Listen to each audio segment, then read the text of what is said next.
berjalan dalam firman-Mu, hatiku siap.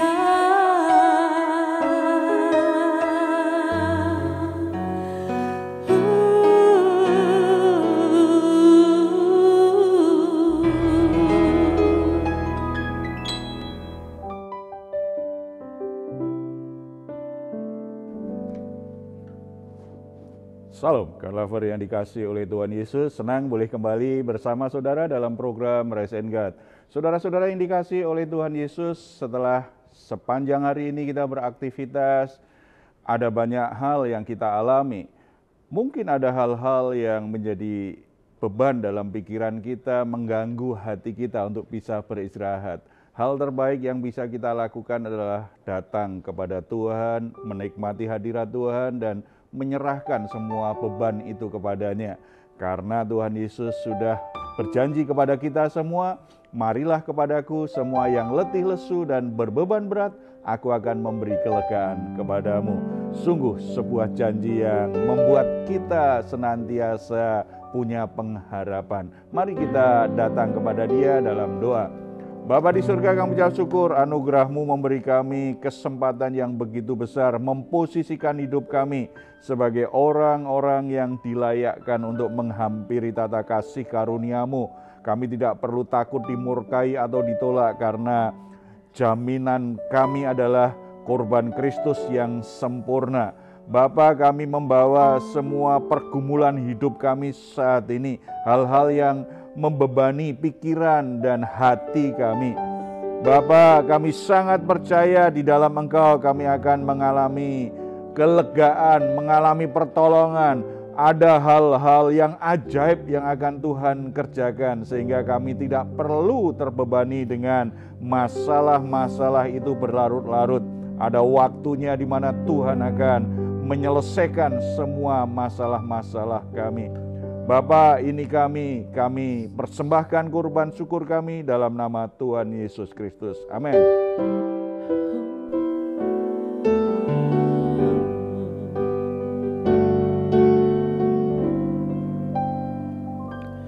Ku tak akan pernah menyerah sampai ku lihat Kau bekerja. Ku percaya mujizat kan nyata. Ku takkan berhenti percaya.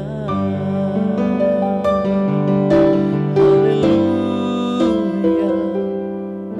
Tak sekalipun melupakanku, Kau menuntun langkahku.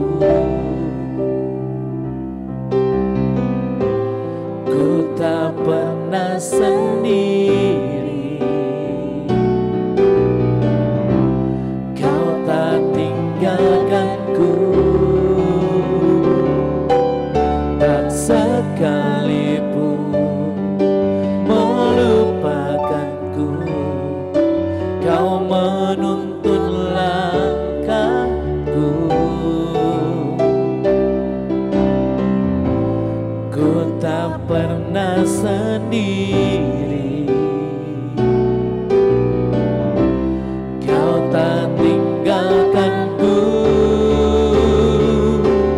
Ku tak akan pernah menyerah sampai ku lihat Kau bekerja.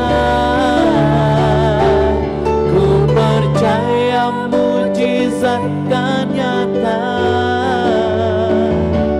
Ku takkan berhenti percaya. Ku tak akan pernah menyerah sampai ku lihat Kau bekerja. Ku percaya mujizat kan nyata. Ku takkan berhenti percaya.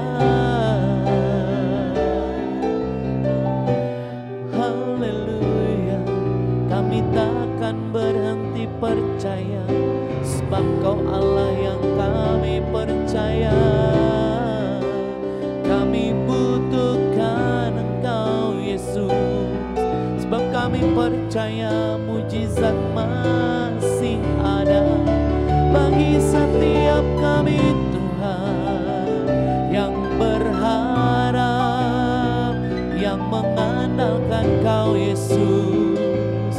Haleluya, kami percaya kasih-Mu mengalir dalam hidup kami.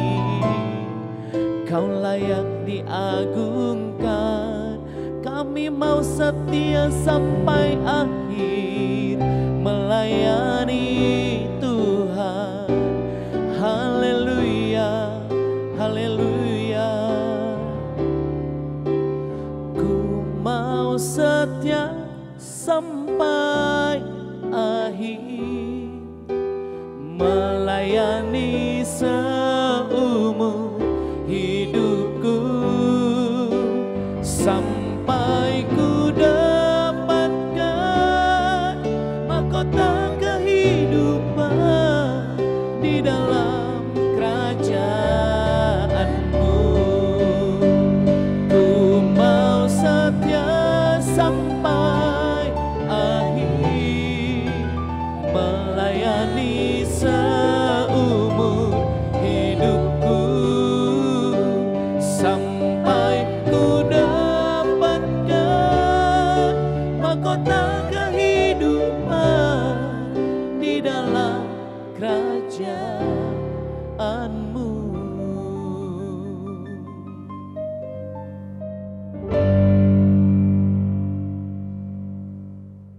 Puji Tuhan, saudara-saudara, kita sangat percaya bahwa Allah yang kita sembah itu Allah yang setia. Cuma masalahnya kadang-kadang ketika kita mengalami pergumulan, situasi yang sulit atau harapan kita tidak segera terwujud, kita jadi mulai goyah iman kita, kepercayaan kita bahwa Allah setia kadang-kadang agak goncang di masa-masa proses atau masa-masa penantian. Kita akan sharing saat ini bahwa Tuhan itu sebenarnya sangat setia dengan janjinya, tetapi Dia bekerja sesuai dengan caranya, menurut caranya, bukan cara kita. Sebelum kita lebih jauh sharingkan firman Tuhan ini, kita akan mendengar dulu kesaksian dari Mane tentang pengalaman hidupnya, bagaimana menantikan janji Tuhan dan berharap Tuhan untuk mengabulkan doanya. Gimana? Ya. Ya Pak, saya mau bersaksi tentang bagaimana Tuhan menjawab dengan caranya dan tepat waktunya. Pada saat itu saya menikah di 2014 Pak, dan sampai di 2018 pun di awal kita belum ada tanda-tanda punya keturunan. Dan sampai mama saya bilang, kapan sih gitu. Mertua saya juga sebenarnya jujur Pak, kesel juga ya ditanya-tanya. Karena kita kan bukan pabrik ya, kapan saja request kita bisa produksi gitu. Tapi saya selalu percaya sama Tuhan, pasti Dia tidak akan mempermalukan saya gitu. Karena saya lihat dari garis besar keluarga besar saya, dari istri, belum ada yang tidak memiliki keturunan. Dan saya percaya Tuhan pasti jawab tepat pada waktunya. Tapi ada saatnya waktu itu Pak, saya mulai goyah. Kapan ya Tuhan? Gitu. Karena mengingat umur saya sudah 35 waktu itu, kapan ya Tuhan gitu. Saya pernah berdoa sama istri itu ngomong begini Pak, Tuhan satu aja, menandakan kalau kuasa Tuhan masih ada bagi saya, bagi keluarga saya gitu. Satu aja Tuhan punya keturunan, tapi yang berkualitas gitu. Nah udah, dan waktu itu saya memang program diet karena memang badan saya itu melar banget waktu itu ya, sampai 97 kilo gitu. Dan saya olahraga, sempat diet juga, makanan karbo. Nah singkat cerita, di Oktober 2018 saya itu ada undangan waktu itu ke Wonogiri, Solo, nyanyi dari teman gitu. Tapi teman istri saya nelpon, Om tante nih muntah-muntah masuk angin kali gitu. Pokoknya sampai saya pulang 3 hari di Wonogiri itu tiap hari telepon. Terus Senin paginya saya nyampe, sore saya nyampe, kenapa sih kamu ngeyel kerja, kan masuk angin gitu. Nah tapi malamnya dia bilang, tapi aku tadi urut kayaknya ada bengkak, ada sesuatu di perut saya gitu. Nah saya pikir, wah tumor nih, aku pikir gitu kan. Tapi kata yang ngurut itu katanya jabang bayi. Tapi aku bilang, masa sih Tuhan? Terus aku bilang sama istri saya, masa sih? Kan bulan lalu baru kita doa. Tapi masa sih Tuhan jawab tepat? Kok kamu gak percaya? Bukan gak percaya, terlalu cepat menurut aku bilang gitu. Nah hari Selasanya, saya ingat banget hari Selasa sebelum saya ke kantor, saya ke klinik USG. Ternyata puji Tuhan Pak, usia kandungan istri saya waktu itu 7 minggu 4 hari. Dan ternyata sebelum kita doa Tuhan sudah merancang gitu. Dan itu mengalir Pak, karena abang saya punya anak 3 perempuan semua. Ketika si Haposan, nama anak saya Haposan, artinya pengharapan. Kalau Haposan itu artinya pengharapan. Ketika lahir mengikut, abang saya anaknya perempuan 3, yang keempat laki-laki. Adik saya 2 perempuan anaknya, yang ketiga laki-laki. Puji Tuhan Pak, dan saya percaya Tuhan jawab tepat pada waktunya dengan caranya yang ajaib. Itu sih Pak kesaksian. Ya, setelah menunggu berapa lama itu ya? Hampir 5 tahun. 5 tahun ya. Ya. Itulah cara Tuhan, itu luar biasa ya. Dan bagi kita pasti itu misteri lah ya. Tetapi keyakinan kita adalah bahwa Tuhan tidak pernah melupakan apa yang Dia janjikan kepada kita, dan Tuhan tidak pernah kewalahan apapun yang sedang kita alami. Tuhan tidak pernah dibatasi oleh waktu. Waktu itu dalam kedaulatan Tuhan. Jadi Tuhan bisa bekerja kapanpun. Kita akan lihat satu kisah di Alkitab dari Kejadian pasal 21 tentang kelahiran Ishak. Kita baca saja ayat yang pertama dan kedua. Kejadian pasal 21 ayat pertama dan 2. Tuhan memperhatikan Sarah seperti yang difirmankannya, dan Tuhan melakukannya kepada Sarah seperti yang dijanjikannya. Maka mengandunglah Sarah, lalu ia melahirkan seorang anak laki-laki bagi Abraham dalam masa tuanya, pada waktu yang telah ditetapkan sesuai dengan firman Allah kepadanya. Menarik sekali, 2 ayat ini kan mengajarkan kita. Yang pertama, Tuhan memperhatikan Sarah seperti yang difirmankannya. Perhatian Tuhan kepada Sarah itu seperti yang pernah difirmankannya. Tuhan pernah berfirman baik melalui Abraham maupun tentang Sarah, bahwa Sarah ini akan bisa punya anak, dan nanti keturunannya banyak sekali, menjadi bangsa yang besar mereka. Keturunannya sangat banyak sekali. Tuhan memberi perhatian kepada Sarah, kepada Abraham sesuai dengan apa yang difirmankannya. Banyak orang percaya berpikir bahwa dia bisa menolong Tuhan. Coba kalau kita lihat sejarahnya Sarah, ketika masa penantian dia nggak sabar, dia berusaha menolong Tuhan. Mungkin bukan saya yang akan melahirkan anak dari Abraham, karena ternyata saya tidak bisa. Karena secara fisik, secara biologis, dia tidak mungkin lagi bisa punya anak. Karena dia sudah mati haid, dia sudah menopause, nggak mungkin lagi bisa punya anak. Dia ambil inisiatif, menyodorkan Hagar supaya dinikahi oleh Abraham. Sepertinya dia ingin menolong Tuhan supaya apa yang difirmankan Tuhan terwujud. Tetapi itu justru menimbulkan masalah baru bagi rumah tangganya. Ayat ini mengingatkan kita, apapun yang terjadi dalam hidup kita saat ini, mungkin kita sudah masa-masa penantian yang lama. Masalah keturunan, masalah jodoh, masalah pekerjaan, masalah apapun yang kita harapkan bisa terjadi dalam hidup kita, terwujud dalam hidup kita. Kita sudah berdoa, kita sudah puasa, kita minta dukungan doa, mungkin belum terwujud. pedoman yang utama di hati kita adalah bahwa Tuhan tetap memberi perhatian kepada kita. Tetapi sesuai firman-Nya, bukan sesuai perasaan kita, bukan sesuai situasi yang sedang terjadi, bukan sesuai apa yang dikatakan orang. Seringkali kita ini terlalu bereaksi terhadap keadaan. Kelihatannya nggak mungkin lagi nih, kelihatannya nggak lagi lah, kelihatannya itu firman Tuhan bukan untuk saya itu kelihatannya. Atau menurut kata orang, bagaimana kata orang, nggak enak lah. Orang reaksi apa? Kita juga bereaksi. Kita lupa bahwa perhatian Tuhan terhadap kita tidak pernah berubah. Perhatian Tuhan terhadap kita tidak pernah berubah. Tetapi sesuai firman-Nya, Tuhan tidak pernah memberi perhatian kita menyangkali kebenaran firman-Nya. Harus sesuai firman-Nya. Makanya di masa-masa penantian yang paling bagus, selain kita berdoa, kita harus merenungkan firman Tuhan. Kita semakin bertekun untuk membaca, merenungkan firman Tuhan, supaya kita mengerti jalan-jalan Tuhan dalam menuntun kita. Di situ juga dikatakan sesuai firman Tuhan ya, Tuhan perhatian Tuhan sesuai firman-Nya, dan Tuhan melakukan kepada Sarah seperti yang dijanjikannya. Tuhan tidak hanya memberi perhatian kepada Sarah, kemudian melakukan sesuatu. Melakukan sesuatu pun sesuai dengan yang dijanjikannya. Yang dijanjikan kepada Abraham dan Sarah. Bukan yang dijanjikan kepada orang lain.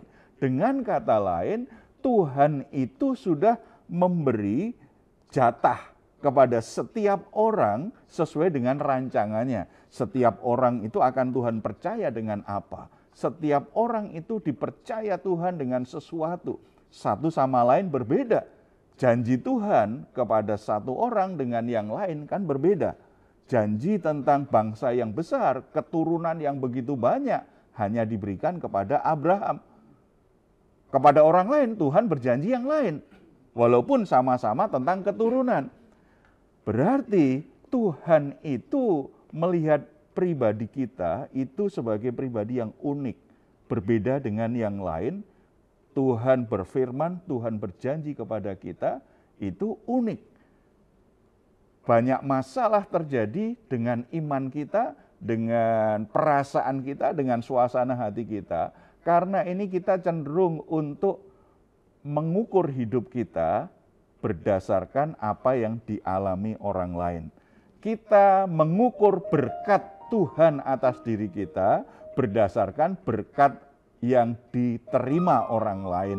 Dengan kata lain, kita suka banding-bandingkan diri kita suka cemburu dengan apa yang dimiliki orang lain, yang diberikan orang lain kepada kita. Akibatnya, iman kita malah selalu guncang, tidak yakin. Di masa-masa penantian dalam proses Tuhan, kita mudah guncang tadi, mau cari jalan pintas, lakukan sesuatu yang justru tidak sesuai dengan kehendak Tuhan. Saudara-saudara, kalau kita coba menolong Tuhan, lakukan sesuatu yang justru ingin memangkas prosesnya Tuhan, kita sedang menaruh masalah dalam hidup kita sendiri. Kita sedang membuka hidup kita masuk berbagai permasalahan yang terjadi. Tuhan tidak pernah kehabisan waktu. Tuhan tidak pernah kehabisan cara.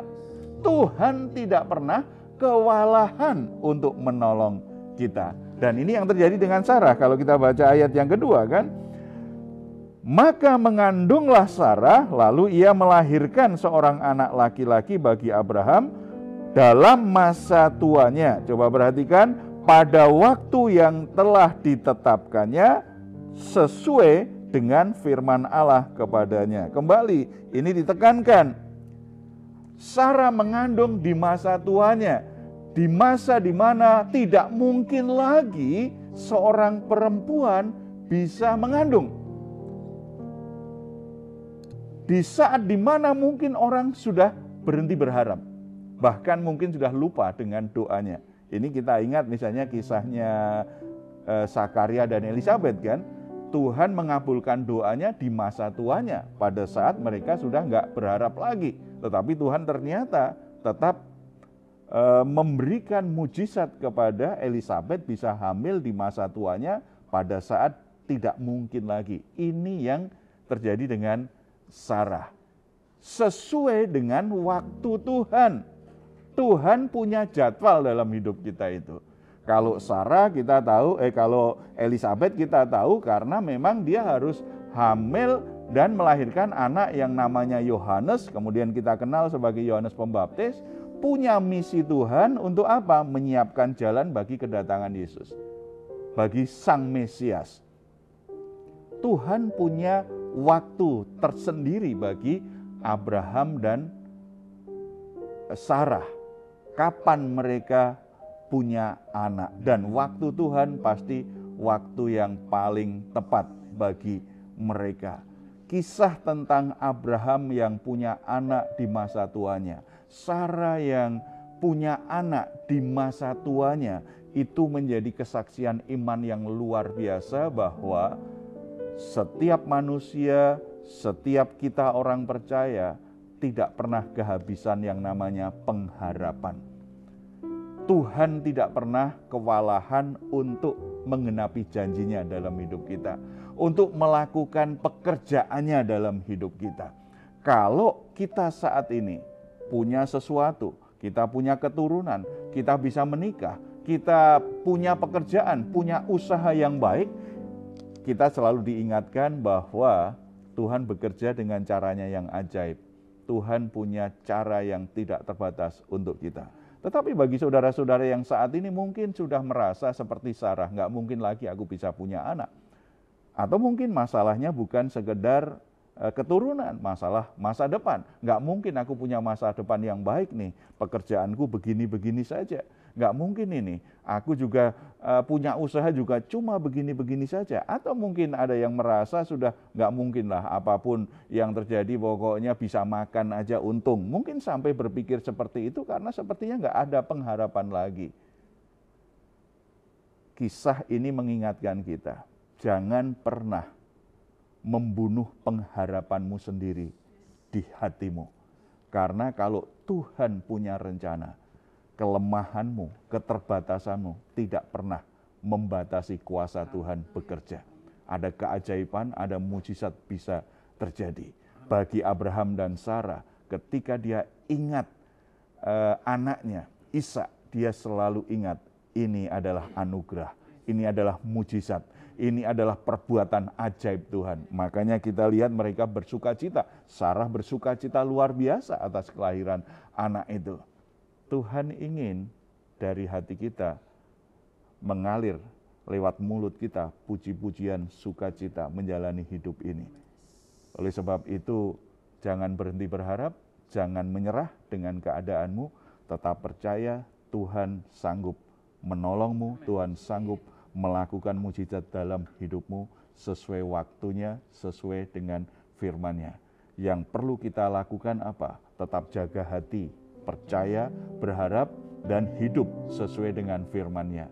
Kalau saudara tetap berjalan dalam kebenaran firman-Nya, maka saudara sedang berjalan untuk mengalami penggenapan janji Tuhan yang luar biasa. Bapak Ibu Saudara yang dikasihi Tuhan, apa yang jadi pergumulan saudara saat ini? Apa yang membuat saudara hampir menyerah? Apa yang membuat saudara hampir putus asa? Apa yang membuat saudara takut untuk melihat masa depan? Apapun keadaanmu, kisah ini mengingatkan kita kembali bahwa tidak ada situasi, kondisi, keadaan, dan waktu yang bisa membatasi kuasa Tuhan bekerja. Dia sanggup untuk menolongmu dan melakukan sesuatu yang ajaib. Mari kita bersatu dalam doa. Bapa di surga, kami ucap syukur karena firman Tuhan hari ini mengingatkan kami. Tuhan tidak pernah terlambat untuk menolong kami. Tuhan tidak pernah terlalu cepat juga melakukan sesuatu dalam hidup kami. Tuhan bekerja tepat sesuai waktu Tuhan dan itu waktu yang terbaik bagi kami. Tuhan juga tidak pernah kewalahan untuk menolong kami, untuk melakukan sesuatu yang besar dalam hidup kami. Oleh sebab itu Bapa, mari Engkau menilik setiap hati dari anak-anak-Mu yang mengikuti program Raise and Guide ini. Mungkin mereka sedang galau di hatinya, mereka sedang putus asa, mereka mulai menyerah dengan situasi yang terjadi. Mereka berpikir, tidak mungkin lagi aku sanggup untuk melewatinya. Tidak mungkin lagi aku sanggup untuk menyelesaikan masalah-masalah ini. Tidak mungkin lagi aku sanggup untuk meraih cita-citaku. Ada yang ketakutan tentang masa depannya. Ada yang merasa dirinya terlalu lemah. Tetapi kami percaya ketika Tuhan bekerja sesuai dengan janji-Mu, ketika Tuhan memberi perhatian kepada setiap saudara-saudara kami ini, sesuai dengan firman-Mu, Tuhan bertindak dengan cara-Mu yang terbatas. Sesuatu yang ajaib akan terjadi. Sesuatu yang menyatakan kuasa Tuhan terjadi. Tuhan berkati setiap masalah-masalah yang ada. Beri kekuatan, beri kesanggupan, berikan hikmat, berikan segala hal yang mereka butuhkan supaya mereka sanggup melewati situasi sulit ini dan akhirnya berhasil untuk melewatinya dengan kemenangan yang dari Engkau, Tuhan.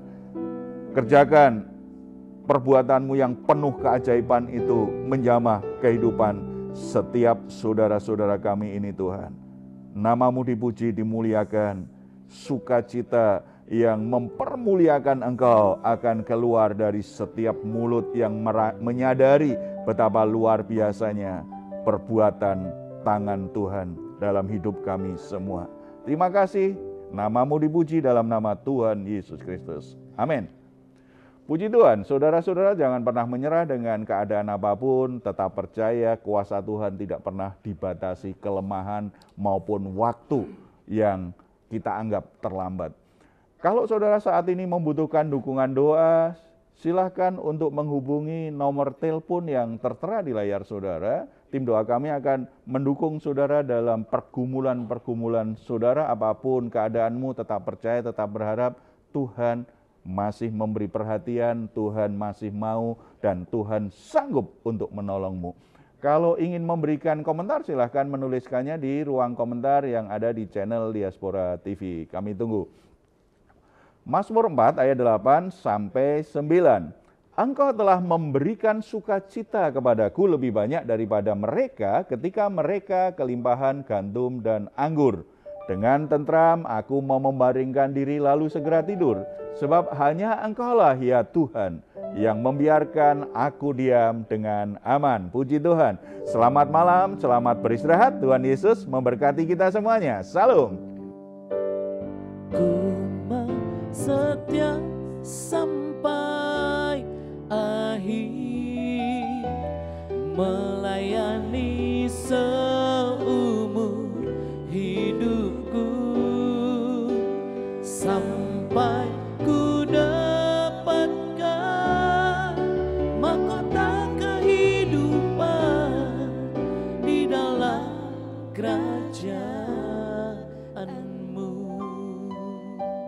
Hatiku